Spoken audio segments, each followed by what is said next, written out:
Volvemos a la legislatura provincial. Algo ya había anticipado Mario Urzúa y tiene que ver con la aprobación de las leyes de avalúo e impositiva. Mario, vamos a desarrollar el tema, te escuchamos. 10:30 de la mañana comenzó la sesión aquí en la Cámara de Senadores.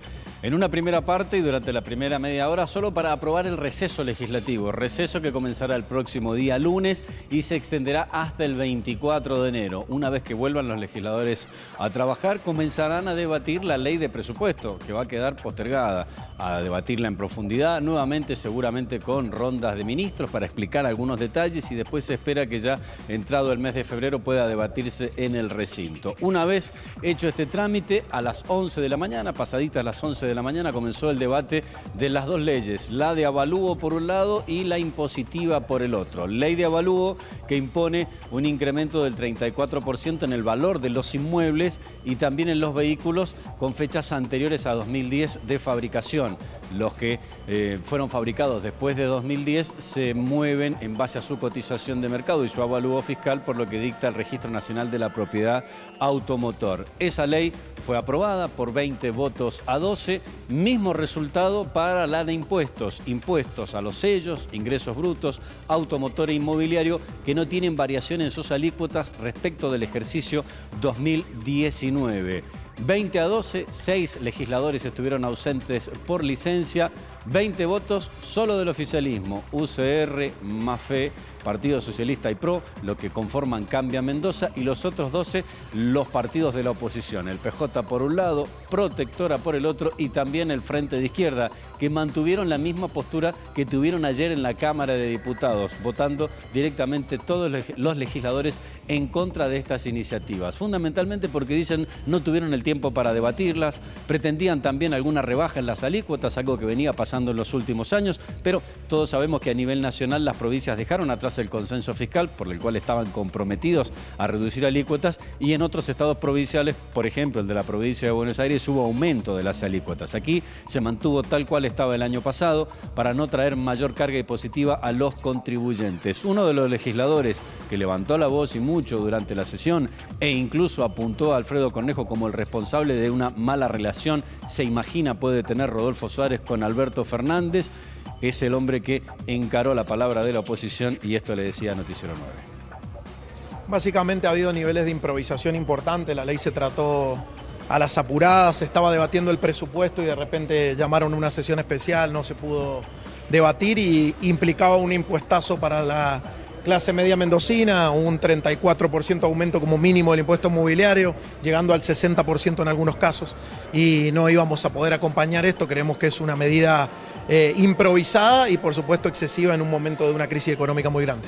En realidad toda la oposición ha manifestado los aumentos, inclusive la propia prensa tomó ayer en diputados los aumentos del 34% como mínimo del impuesto inmobiliario. El impuesto automotor mantiene en la alícuota, el problema es que ha habido una inflación del 70% y los autos han aumentado un 70%. Tampoco se previó en la ley ninguna medida de impacto que beneficiara a las industrias y a los comerciantes que la están pasando muy mal, y es por eso que nosotros no hemos acompañado. Muy bien, Mario, escuchábamos a Lucas Silardo. ¿Qué dicen desde el oficialismo al respecto, digamos? ¿Cómo defienden este argumento que está dando el senador? Bueno, esto pasará ahora al Ejecutivo, el Ejecutivo deberá promulgarlos. Y donde apuntan el oficialismo es básicamente eso, la evaluación fiscal de las propiedades, hablando del impuesto inmobiliario y de los vehículos, no depende del gobierno provincial, sino que esto ha ido creciendo en base a la inflación. No obstante ello, dicen que el avalúo fiscal representa solo el 20% del valor de mercado. Por tanto, hacían alguna cuenta, una propiedad, un bien inmueble que cueste, por ejemplo, 5 millones de pesos, se toma 1.340.000 para el impuesto inmobiliario. 1 millón, que es el 20% del avalúo, con el 34% de incremento precisamente de esa evaluación fiscal, sería 1.340.000 aproximadamente, y sobre esa base es que se aplica la alícuota. Incluso Juan Carlos Jalif decía y repasaba que de las más de 660 60.000 parcelas que están empadronadas en el impuesto inmobiliario, el 50% paga menos de 80 pesos por mes de impuesto inmobiliario y el otro 40% paga menos de 160 pesos por mes. Es decir, dice, tiene una participación ínfima en cuanto a la base tributaria de la provincia. Es solo un 3% de todos los ingresos que recauda la provincia lo que corresponde al impuesto inmobiliario, cuando años atrás, antes de que se empezara con esta reducción gradual, representaba casi el 8%. Juan Carlos Jalif daba los argumentos del oficialismo. Ya está aprobada la ley impositiva para el ejercicio 2020 y la ley de avalúo. Lo más importante, y creo yo, y lo dije en la exposición en el recinto, lo rescatable que en la jurisdicción de Mendoza no se han aumentado alícuotas en ninguno de los impuestos que cobra la provincia. Estamos hablando de ingresos brutos, estamos hablando de impuesto inmobiliario, de sellos y automotores. Lo que sí, obviamente, se aumenta el avalúo de las propiedades y de los autos, de acuerdo al proceso inflacionario. De todas maneras, ese aumento es del 34%, muy por debajo de lo que fue la inflación. O sea que digamos que a valores constantes, podríamos decir que es una ley que reduce un impuesto y mantiene aquellas reducciones en ingresos brutos que se venían haciendo desde el 2016 hasta ahora. Ustedes saben que las provincias le pidieron al gobierno nacional prorrogar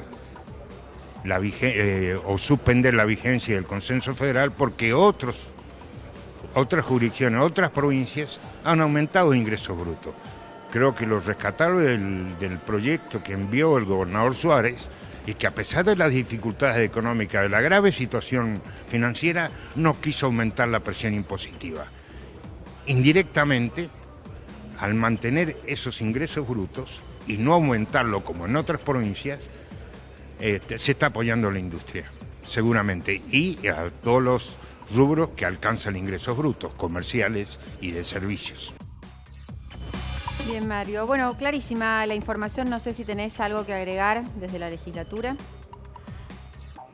Bueno, aquí ya está todo cerrado. El recinto se cerró y en cualquier momento nos cierran las puertas porque aquí entramos en receso a la hora hasta fines de enero. Ya lo creo. Bueno, vuelva entonces, Mario. Gracias.